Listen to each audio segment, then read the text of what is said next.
Ôi chụp hiến đấy, mình chắc mình ấy tôi đã bỏ phá biển không mình chắc ấy thì đồ thẹp từ bên mau trong bỏ phải tập biển chụp hiến đấy thôi nhé.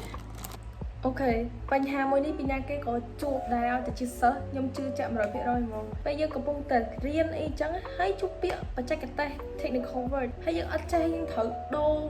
tab ទៅវិញទៅមកបកប្រែពាក្យហើយបើសួរ ChatGPT វាដាក់អត្ថន័យយ៉ាងច្រើនខ្សែមែនទែនដើម្បីឲ្យយើងនឹងអង្គុយឲ្យមើលថាស្ថានភាពមួយហ្នឹងពាក្យហ្នឹងបកប្រែថាម៉េចហើយមួយទៀតត្រូវនឹងអង្គុយ copy paste ដូរ tab ទៅវិញទៅមកនឹងឯងដល់ពេលចឹងទៅអង្គុយរៀនដូចអត់មានចេះទេគឺចេះតែបកប្រែពាក្យហើយសំខាន់ត្រូវនឹងអង្គុយអានអង្គុយ analyze ខ្លួនឯងទៀតថាតើពាក្យហ្នឹងនៅក្នុងអត្ថបទក្នុង situation មួយហ្នឹងវាបកប្រែថាម៉េចដោយសារនេះជាបញ្ហាមួយដែលសិស្សនិស្សិតតែងតែជួបប្រទះនៅពេលដែលចង់បកប្រែពាក្យអ្វីមួយឲ្យបានរហ័សនិងត្រូវអត្ថន័យដូច្នេះក្រុមពួកខ្ញុំបានលើកយកនូវគំនិតមួយដើម្បីជួយដោះស្រាយបញ្ហាទាំងនេះដោយធ្វើការបង្កើតនូវកម្មវិធីមួយប្រភេទដែលធ្វើការហ្វឹកហាត់ AI ឲ្យវាមាន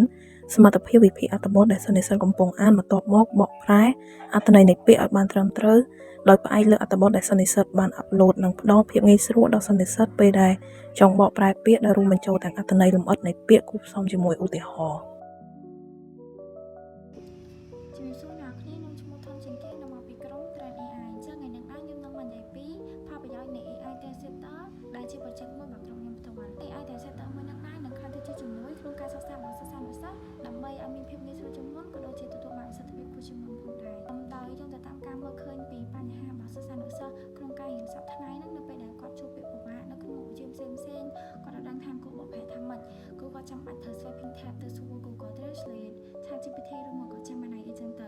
ពេលខ្លះអ្នកគ្នាអត់ប្រកាសថាទទួលបានអត្ថន័យមួយដែលអ្នកគ្នាចង់បានការ swiping tab អីហ្នឹងការរឹតអីហ្នឹងគឺវាជាបញ្ហាតូចមួយទេប៉ុន្តែគឺវាគួរឲ្យធន់មែនតើដោយសារយើងត្រូវជួបវារាល់ថ្ងៃតើអញ្ចឹង that's why ពួកខ្ញុំបង្កើត AI Test Setter នឹងឡើងចឹងសរុបសេចក្តីមក AI Translator គឺជា AI មួយដែលវាផ្ដល់ប្រយោជន៍សម្រាប់ឲ្យសិស្សវាជួយឲ្យសិស្សនឹងយល់ដឹងពីមិនថាខ្លឹមសារឬអត្ថបទណាមួយទេវាជួយដូរពីភាសាអង់គ្លេសទៅភាសាខ្មែរដោយមានភាពលឿននិងរហ័សដែលមិនចាំបាច់ដូរថាពេញញ៉ៃទេហើយក្រៅពីនោះវាធ្វើឲ្យសិស្សនោះផ្ដោតទៅលើការសិក្សាអានសៀវភៅនិងស្រាវជ្រាវចំណេះដឹងពីប្រភពច្បាស់លាស់ហើយ AI Translator បង្ហាញពីបច្ចេកវិទ្យាមិនមែនតែគ្រាន់តែជាម៉ាស៊ីន AI សម្រាប់ប្រើការងារប៉ុណ្ណោះទេវាជួយបើកឱកាសនិងផ្ដល់ភាពងាយស្រួលដល់សិស្សានុសិស្សក្នុងការសិក្សាអញ្ចឹងបទបង្ហាញរបស់ពួកខ្ញុំបានមកដល់ទីបញ្ចប់ហើយសូមអរគុណសម្រាប់ការស្ដាប់